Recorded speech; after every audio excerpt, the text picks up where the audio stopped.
Hey friends, it's Nick. I'm here in a lighthearted outfit to tell you about the moment that cancer changed me. So in a previous video, I talked about the hardest part of cancer being in a wheelchair. Yeah, that sucked, but it gets worse. Some people might think that the hardest part about cancer treatment is going through it, but for me and so many other people, the hardest part about cancer treatment was when it ended. So I took it upon myself to distance myself from my family. I had seen a lot of them in the past 6 months, and I just wanted to be alone. It was everything I needed and everything I didn't need at the same time. It was New Year's Eve 2016. I had just moved back into my apartment, and my treatment was over. For now. The guy I wanted to kiss at midnight, he had plans with his friends, and I secretly hoped he would want to be with me, but he did not. And I was immunocompromised, and I was not allowed out of the house, so I couldn't join in on these plans either. I was stuck at home with my thoughts. I never felt so completely numb in my whole life. I was like a satellite that lost all connection to her home planet. I was diagnosed during the best time of my life. I was in my early 20s, I was in my own place, I was having fun with friends, and I was in the midst of finding myself. I was finding my confidence, finding out what I wanted to do with my life, and it was as if this disease had wiped out any semblance of that person, and I felt like just a hollow shell of a person starting from zero. I had no plan.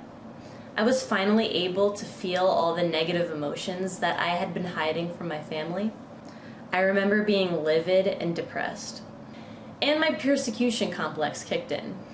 The why me's during the best time of my life. Am I not allowed to be happy?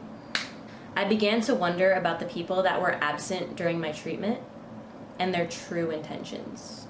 I started obsessively coming up with theories about how I got this disease in the first place. I became very bitter and just looked at everything in a different light. That night, New Year's Eve 2016, I just remember looking at myself in the mirror, just sitting, thinking, and staring. I remember throwing a tremendous amount of clothes away. I had the same Aesop Rock song on repeat, called Lazy Eye. The beat and my emotions, it was like they were on the same wavelength. And I wished I could kind of sort of move to Mars. And I was freaking pissed that my man wasn't here for me. Like, I guess I'll kiss the cat at midnight. I carried all of these angry, hostile, depressed feelings with me the entirety of the year to come. And I think just by itself, 2017 was a hostile year for everyone. 2016 sucked for the vast majority of the country, and people disassociated with their friends and family because of opposite political views. I just remember some people are on one side and hostile, or on the other side and hostile, and a lot of us were in the middle, just wanting nothing to do with the political chaos that was going on. I was one of those people. I was in the middle. I really didn't care about politics. I had bigger shit to worry about, like lymphoma, but everyone was on edge. Social media, real life, it was a mess. I remember being this ball of negative energy. My fuse was very short. I was temporarily brought back to a younger me that had anger issues. The best way to describe it was a massive identity crisis. I did so many things out of character that I felt like someone else. All the feelings that I held back while I was in survival mode flooded back into my brain. The entirety of 2017, I did a lot of horrible things to some people who were very close to me.